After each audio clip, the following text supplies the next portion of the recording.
بسم اللہ الرحمن الرحیم۔ السلام علیکم دوستو، دنیا بھر کی خبروں میں آج آپ سنیں گے، لیکن اس سے پہلے اگر ہو سکے تو لائک اور سبسکرائب کا بٹن ضرور دبا لیں۔ شکریہ۔ چائنا کی غنڈہ گردی کے خلاف دوسرے ممالک کے ساتھ کھڑے ہیں امریکہ۔ ہمارے پاس افواج کے کارناموں کے سننے کا ٹائم نہیں ہوگا، لیکن تنقید کرنے کا ضرور ہوگا۔ شام میں 2 دھماکوں سے 6 افراد مارے گئے۔ راہل گاندھی کی مودی کو بدنام کرنے کی کوششیں کامیاب نہیں ہوں گی، بی جے پی۔ آرمی ایکٹ منظوری پر عمران خان کا اپنے اراکین کی تحقیقات کا فیصلہ۔ یکساں سول کوڈ پر لا کمیشن کو تجاویز کے 80 لاکھ پیغام موصول۔ ہر کرسی کو ایئر کنڈیشنر بنانے والی چادر۔ تو آئیے چلتے ہیں تفصیل کی جانب۔ امریکہ نے ایشیا میں چائنا کے بڑھتے ہوئے اثر و رسوخ کو خطرہ قرار دیتے ہوئے کہا ہے کہ چائنا کی غنڈہ گردی کے خلاف صف آرا ممالک کے ساتھ کھڑے ہیں۔ آسٹریلیا میں اپنے ہم منصب سے 2 طرفہ مذاکرات کے آغاز سے پہلے امریکی وزیر دفاع لائیڈ آسٹن نے کہا کہ ہم نے بحر مشرقی چائنا سے لے کر جنوبی بحیرہ چائنا تک، یہاں کے جنوب مغربی بحر الکاہل تک پریشان کن چینی جبر دیکھا ہے۔ ہم اپنے اتحادیوں اور شراکت داروں کی حمایت جاری رکھیں گے، کیونکہ وہ چائنا کی غنڈہ گردی پر مشتمل رویے سے اپنا دفاع کرتے ہیں، جبکہ چائنا کا کہنا ہے کہ ہم اثر و رسوخ کے لیے کسی بھی ملک سے بچگانہ مقابلہ کرنے میں دلچسپی نہیں رکھتے۔ چائنا اور بحر الکاہل کے جزیرہ نما ممالک کے درمیان تعاون کھلا اور شفاف ہے، اور چائنا ان ممالک کی خود مختاری اور مرضی کا مکمل احترام کرتا ہے۔ ہم کبھی بھی کسی سیاسی معاملے کو نہ جوڑتے ہیں اور نہ ہی کسی تیسرے فریق کو نشانہ بناتے ہیں۔ فوج کے کاموں یا کارناموں کی فہرست دوستو اتنی لمبی ہے کہ آپ کے پاس ان کو سننے کا بھی ٹائم نہیں ہوگا، البتہ فوج پر تنقید کرنے کا ٹائم ضرور ہوگا۔ سیاچن کا محاذ ہو یا پھر افغانستان کے ساتھ طویل سرحدی پٹی، بھارت کے جارحانہ عزائم کا مقابلہ کرنا ہو یا ان کے خفیہ منصوبے کی ناکامی، بیرونی مداخلت سے جاری تخریب کاری کی کارروائیوں کو ناکام بنانا ہو، یا اندرون ملک بیٹھے ہوئے ملک دشمن عناصر کی سرکوبی، ہر میدان میں پاکستانی افواج نے اپنی پیشہ ورانہ مہارت کا لوہا منوایا ہے۔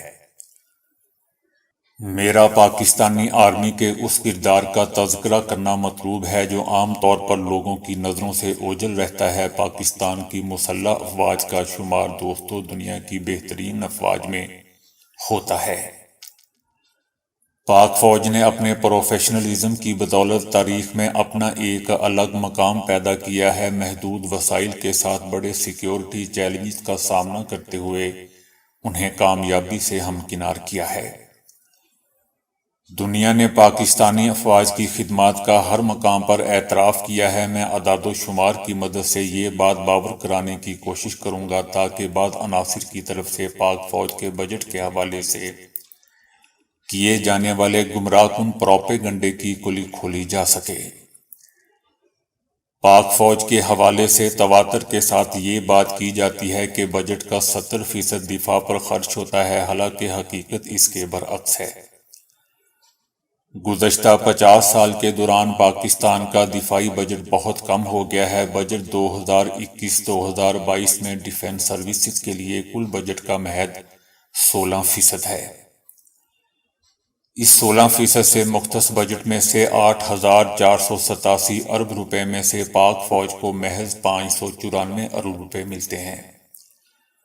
پاک فوج نے ایثار کا مظاہرہ کرتے ہوئے سال 2019 میں ملکی معیشت کو سہارا دینے کے لیے اپنے بجٹ میں مختص 100 ارب روپے بھی ختم کر دیے تھے۔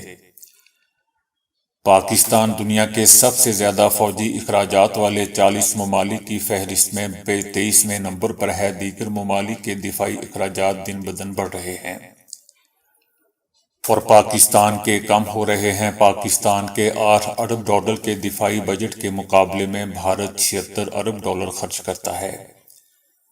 کہاں 8 اور کہاں دوستو 76، ترکی 22 ارب ڈالر، جاپان 47 ارب ڈالر، سعودی عرب 46 ارب ڈالر، ایران اپنے دفاع پر 15 ارب ڈالر خرچ کرتا ہے، جبکہ برطانیہ، فرانس اور جرمنی بالترتیب 70، 56 ارب ڈالر خرچ کرتے ہیں۔ چائنا 230 ارب ڈالر خرچ کرتا ہے اور امریکی دفاعی بجٹ پر 801 ارب روپے خرچ کر کے اعداد و شمار میں سب سے آگے ہے۔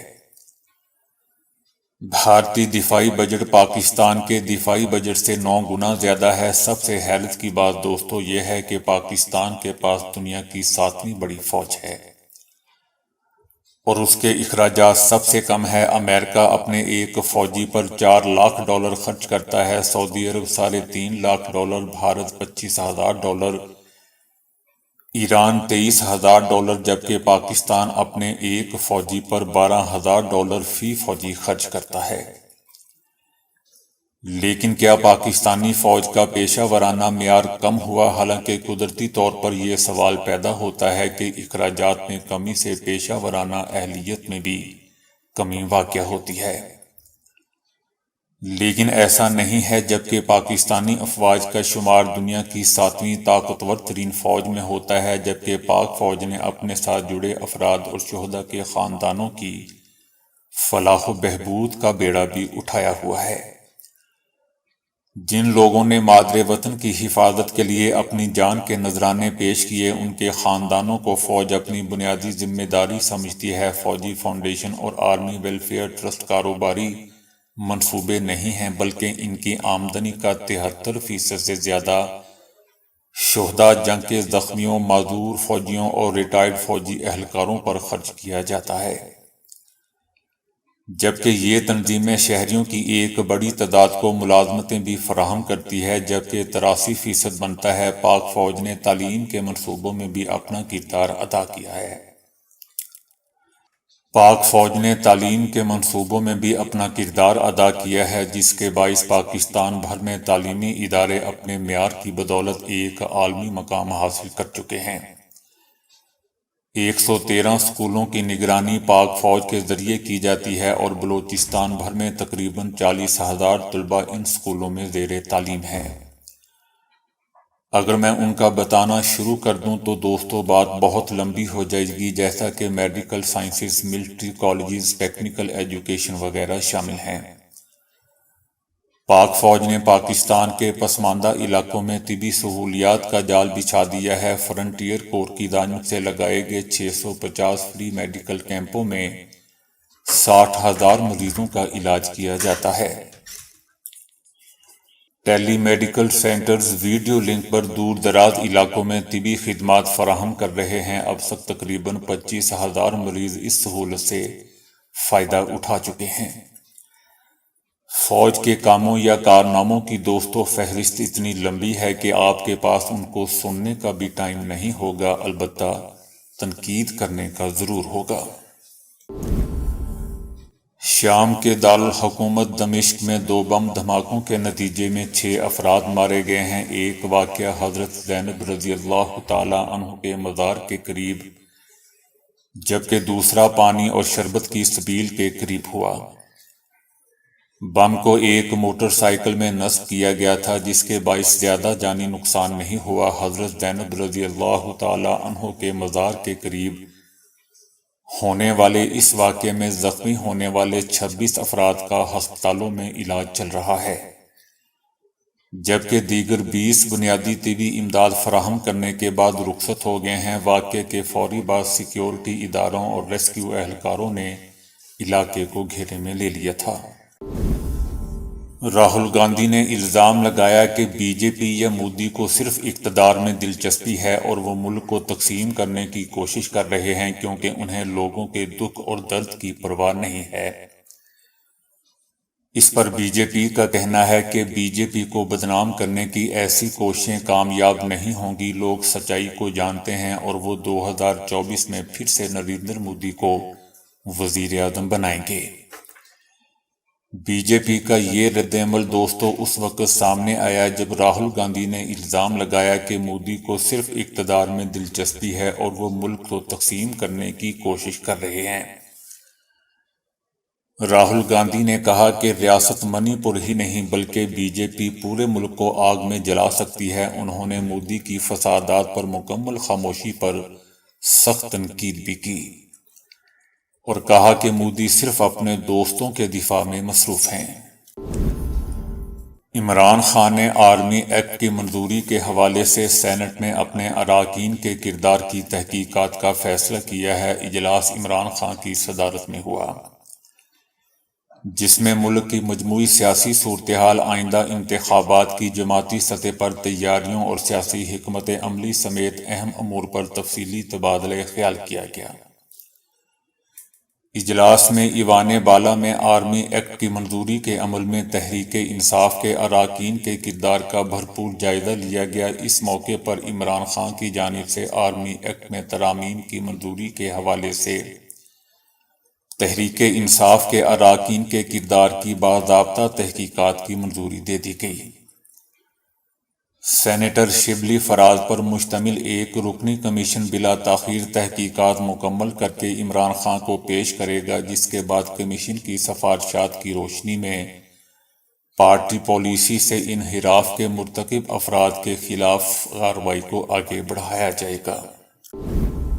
لاء کمیشن نے 14 جون 2023 کو ایک گزٹ نوٹیفکیشن جاری کیا تھا، جس میں یکساں سول کوڈ کے بارے میں ملک بھر کے لوگوں سے تجاویز طلب کی گئی تھیں۔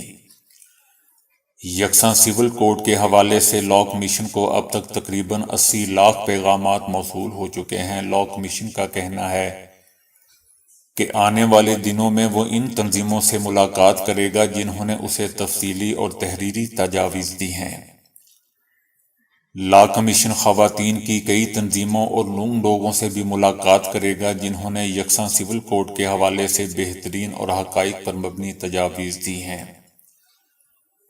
لاء کمیشن نے اپنے نوٹیفکیشن میں لوگوں سے پوچھا تھا کہ اس ملک میں یکساں سول کوڈ کی ضرورت ہے یا نہیں، اگر ضرورت ہے تو کیوں، اور اگر نہیں ہے تو کیوں نہیں ہے۔ کوئی بھی ہندوستانی شہری، سماجی، مذہبی تنظیمیں، سیاسی جماعتیں اور ہر دوسرا شخص جو اس ملک کا شہری ہے ان تجاویز کو تحریری طور پر لاء کمیشن کو بھیج سکتا ہے۔ یاد رہے دوستو کہ ہندوستان کے آئین کے آرٹیکل 44 کے مطابق کہا گیا ہے کہ ریاست کو یہ حق حاصل ہے کہ وہ ملک کے شہریوں کے لیے یکساں سول کوڈ بنائے اور اسے نافذ کرنے کی ہر ممکن کوشش کرے۔ ہم کہیں کھلی فضا میں بیٹھنا چاہتے ہیں لیکن گرمی ہمیں بے حال کر دیتی ہے۔ اسی تناظر میں ایکٹیو کول نامی ایک چادرنما ایجاد بنائی گئی ہے جسے ہر کرسی پر رکھ کر اسے ٹھنڈی نشست میں بدلا جا سکتا ہے۔ سخت گرمی میں ایکٹیو کول کسی بھی کرسی کو 7 درجے سینٹی گریڈ تک سرد کر سکتی ہے اور یہ عمل سیکنڈوں میں ممکن ہوتا ہے۔ ایکٹیو کول ایک پیڈ کی شکل کی طرح ہے جسے کسی بھی موقع پر کسی بھی قسم کی کرسی پر چڑھایا جا سکتا ہے۔ اسے ایشیا چیئر نامی کمپنی نے 7 سال کی محنت کے بعد تیار کیا ہے۔ اب آپ جھیل کنارے بیٹھے ہوں، کسی خیمے کے باہر ہوں یا موسم گرما کی چھٹیاں سمندر کنارے گزار رہے ہوں، ایکٹیو آپ کو ایئر کنڈیشن ماحول فراہم کرتی ہے۔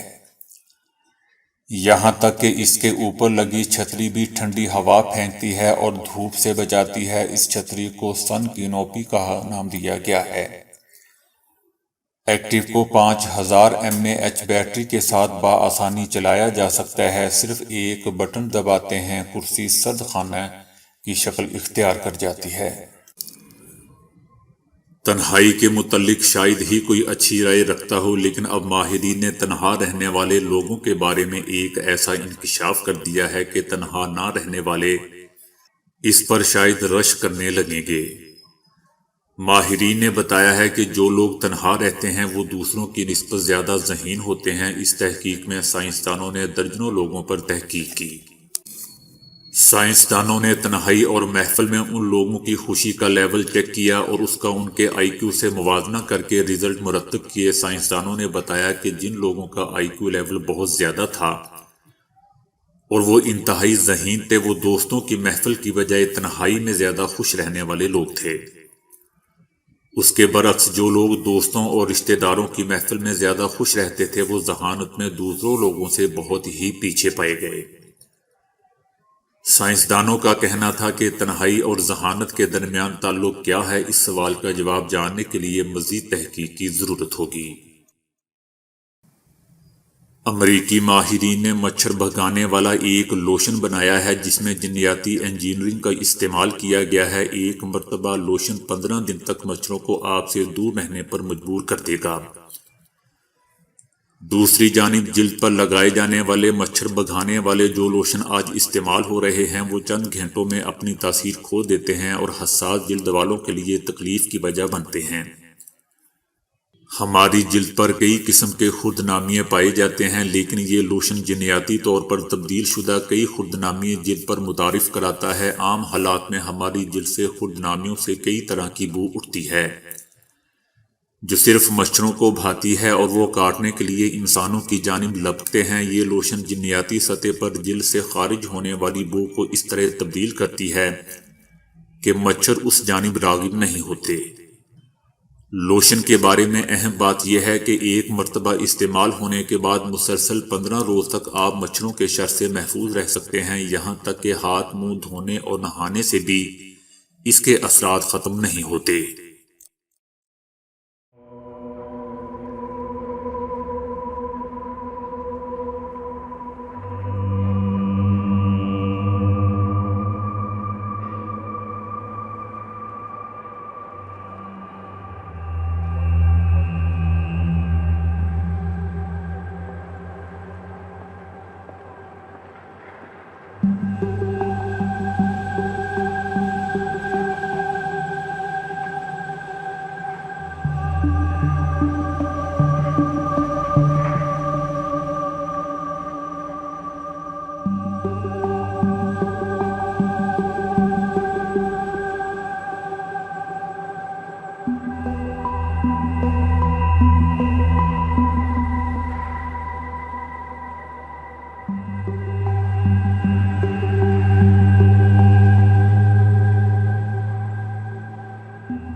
تو دوستو ابھی کے لیے اتنا ہی۔